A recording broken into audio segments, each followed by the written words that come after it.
Okay, so let us begin with the topic system analysis in geography. So this is part of models in geography, models and theories in geography. So if you see the previous set questions first, there's a right note on models in geography, and then we have critically analyzed the applications of models in geography. These are two general questions as in models. And coming specifically to system analysis, we have write a short note on systems approach. We write a short note on systems approach in geography. Discuss the concept and application of system analysis in human geography. We're asking about concept as well as application of the system analysis and human geography specifically, and then discuss systems approach and its applicability in geography in general. They're asking. So here we have to open up both perspectives in human geography as well as in physical geography. At a short note on systems approach to landform analysis. So again, they've gone specific to system analysis in a topic in geomorphology, that is landform analysis. So this is again getting narrower and giving suitable examples describe the importance of systems approach system analysis in geographical studies. So again, the question being repeated of 11 and 14 back. So write an explanatory note on geographical systems. So this is one more question of write an explanatory note on geographical systems. So let us quickly run through the topic.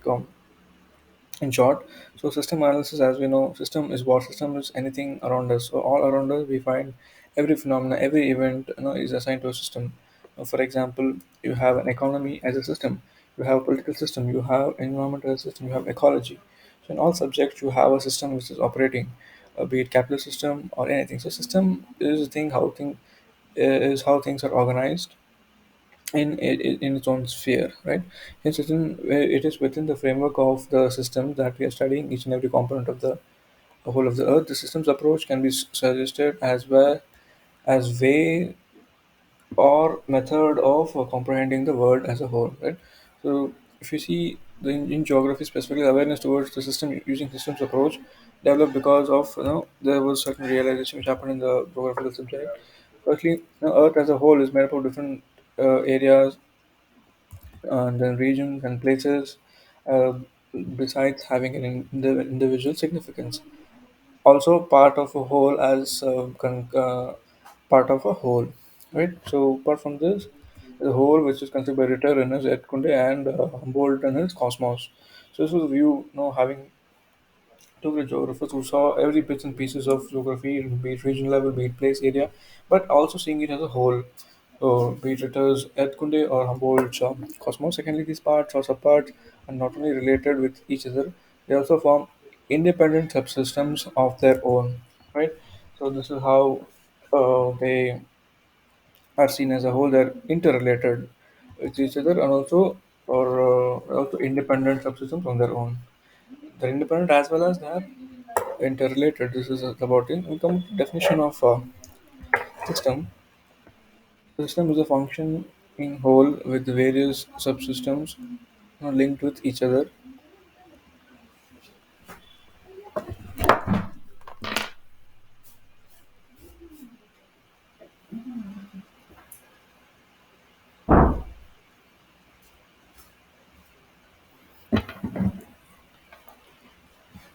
So continuing, a system is a functioning whole with the various subsystems interlinked with each other. A system, contrary to chaos, is the name of order because system has some order in it, right? So that's how system works. In other words, it is the way the sequence in which various components or phenomena are organized into a whole, into a totality. How it forms a totality in itself. That is what is a system. So there is a whole range of systems from microscopic to micro to meso to macro. To various examples of system can be cited at all levels such as climate, water, plant, ecology, human society. So across all subjects we can find systems. So characteristics of system, if you see there is an order or a sequence of its functions, each part, and then we have each part of the system plays an individual role. A change in the operation of one part will have a significant repercussion throughout the system. Systems are generally open-ended. Accordingly, system has some inputs and some outputs. System is not a juxtaposition of various elements. It is rather a functioning whole. There's always some stimulus or driving force behind the functioning of a system. Systems are generally at balance or at equilibrium. The malfunctioning of one part disturbs the balance of the whole system. And then within macro changes, there are microsystems and subsystems that may be independent and they're functionally interdependent. For example, you can take in the COVID context, we can talk about the one health system where we see the health of environment, health of humans as well as animals as one system. So if any of this non-delicate balance is disturbed, then the whole system gets affected. The system is not merely the assemblage of various components, rather it is the functioning of those components together independently as well. So this view is very important to be understood that they are together as well as independently functioning also. The whole is greater than the parts. Always we have to remember that the whole is greater than the past. So any little change leads to various corresponding changes in the whole system. For instance, continuous flow of smoke gases from the factory and mills have greatly released the amount of carbon dioxide in the atmosphere, and this increases the disturbance of ecological balance of the atmosphere. So whatever is happening in that system, for example, take a factory as a system, it is emitting and it's contributing to climate change and global warming, which has repercussions throughout the world. So as a result, decrease in total amount of rainfall, increase in temperature are in turn affects the crop production. Next is the essential features of a system. We have to have certain features of a system. No essential feature of a system defines its basic functional characteristics in terms of environment, in terms of behavior, in terms of state of existence, information, and organization. So all are interrelated. This we have to know. And then we have environment of a system. In general, we know this. There's a behavior of a system.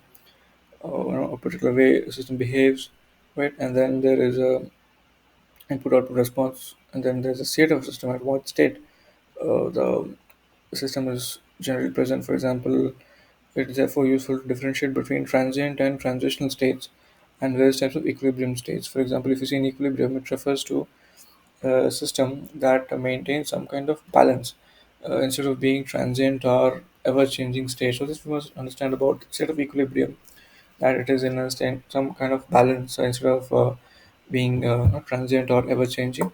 And then normally we can recognize two kinds of categories of equilibrium. It can be stable equilibrium or it can be dynamic equilibrium. Now Earth achieves a state of dynamic equilibrium. So a stable equilibrium includes both homeostasis conditions where it can repair itself and steady states where it can continue with the same steady state of change. As defined homeostatic social systems is always activity, but it does not alter the balance between the components. So that's the thing. It doesn't alter the balance, but when it comes to it does not alter the balance in homeostasis because the same thing is restored. A social system that was in steady state would equally be stable, but it also change. So that's the key difference, that steady state will change and homeostasis does not alter the balance. Balance will be altered, but steady state will be maintained. Dynamic equilibrium refers to the process by which this slight disturbance endangers change throughout the system. So this we must always remember. And then coming to the organization and information in system, different concepts of organization and information are exceedingly important in system analysis, right? So consider a system consisting of how many elements, right? So there's a certain level of organization happening and there's certain information also. And we have certain terms where entropy and negentropy are closely related to the organization information of the system. So moving forward, apart from this, it is also useful to think that of entropy and negentropy, whereas entropy brings disorder, negentropy is thought to bring order in the system. This we must always understand. And then focus on structure of the system. The structure, of a system refers to arrangement of various components, parts or elements in it. The structure is composed essentially of elements. Any structure will have certain elements in it. Elements will have linkages to it. Linkages may be functional linkages, formal linkages. So between these elements will be many linkages. Element is the basic unit of a system. In a system, if you consider a broader aspect, in the structure will be basic element called is a unit called element. Moving forward, the only way for problem to be solved is to simply group elements into hierarchy of classes with each higher order class forming an element in higher order system. So generally, five forms of relationship can be defined. So first is the cause-effect relationship. So there's a cause-effect relationship. When I say there's a linkage, there's a relationship in an operating. So there's a cause-effect relationship, as you know, is a fundamental thing. There's a cause that has to be an effect. Also, you can link it with series and parallel relationships here. And then coming to the feedback relationship, where it's a kind of link that has newly been introduced into the analytical structure. It describes a situation in which one element influences the other.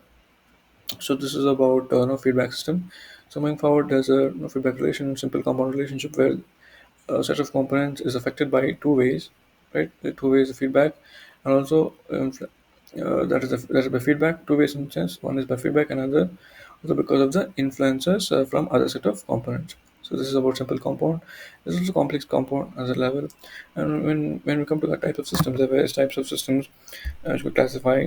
Like for example, there can be open and closed system. If you remember, in the beginning. Before starting the lecture, we had seen that we had given comparisons to in geographical studies. For instance, there is Davis system, which is simply called closed because either erosion or upliftment is taking at once. And Weber knows certain assumptions which make the system closed. They're trying to make certain set of unrealistic assumptions to arrive at a conclusion, but these are all unrealistic. But when it comes to Penck system, it is open because it all happens at once. Yeah, it may be erosion or also upliftment happens at once. Global warming, all these are open systems. Drainage, Castola, Rosto, all emphasized on open systems. So moving forward, we are seeing about the type of systems. For example, a system can be homeostatic system, as you saw. It can be adaptive. It can also be dynamic system. It can be control system, and then we can also have uh, yeah, the last thing, which is dynamic system or control system. So control system becomes important because we're trying to control the environment today. Of course, of greater interest in systems, cybernetics. Cybernetics is what cybernetics, observe this keyword. It's a new keyword. It's the study of communication and control mechanisms in machines and living beings. So in most situations, we have control over certain inputs, right, while others are impossible, too expensive to manipulate. So in seeking to maximize agricultural input, for example, agriculture as input, if we take from geography paper 2, we may be able to control water input. We may be able to control the fertilizer. We may be able to control the irrigation. So, but we must do so in a situation where other aspects of biosphere remain uh, do so in a situation where other aspects of the biosphere remain uncontrolled.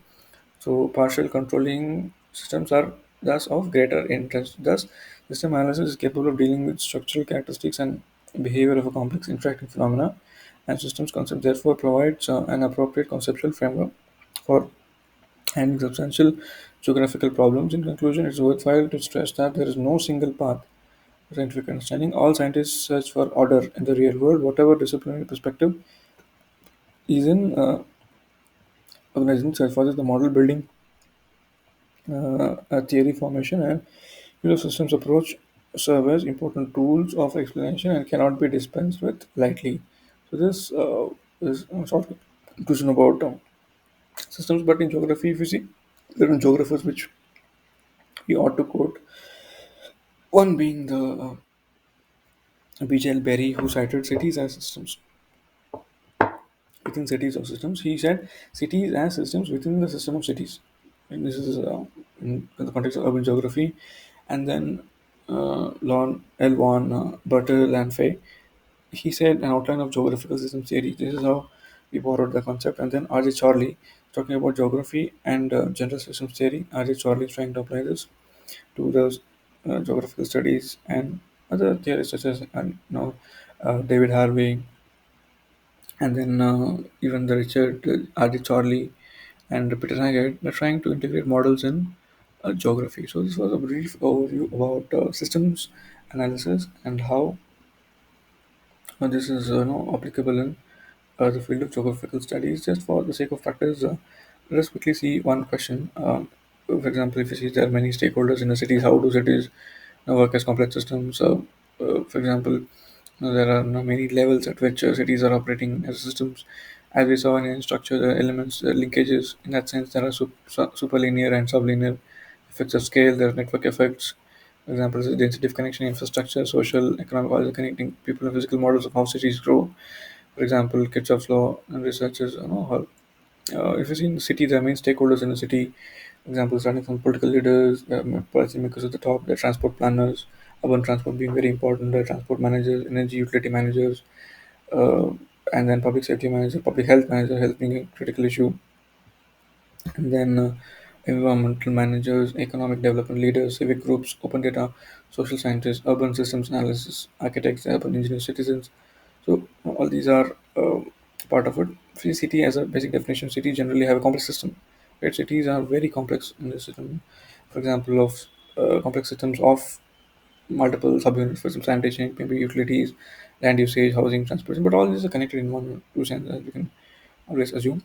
And then so moving forward, this is describe how the characteristics of system explain the describing how the characteristics of a system.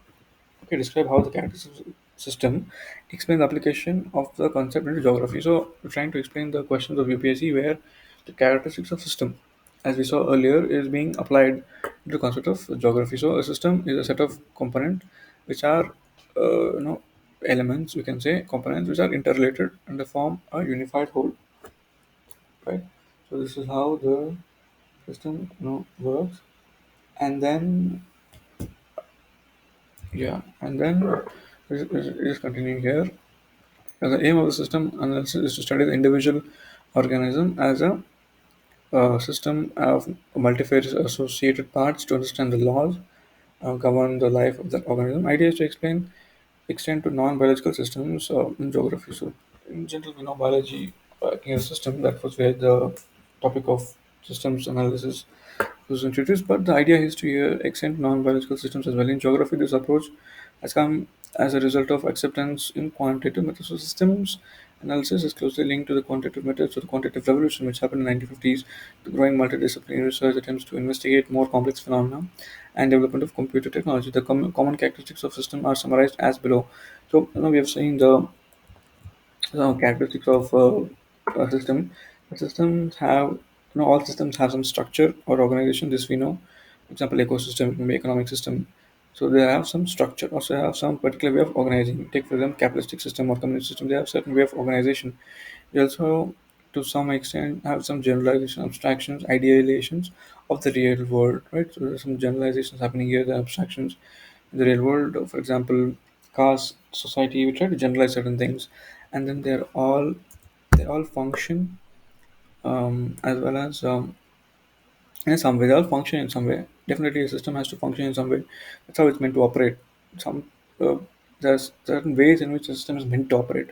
The system is no. Ultimately, it has to operate and produce a result. Economy and how one variable change can a lot of things. There are certain and therefore functional as well as structural relationships between the units. Ecosystem comprises biological.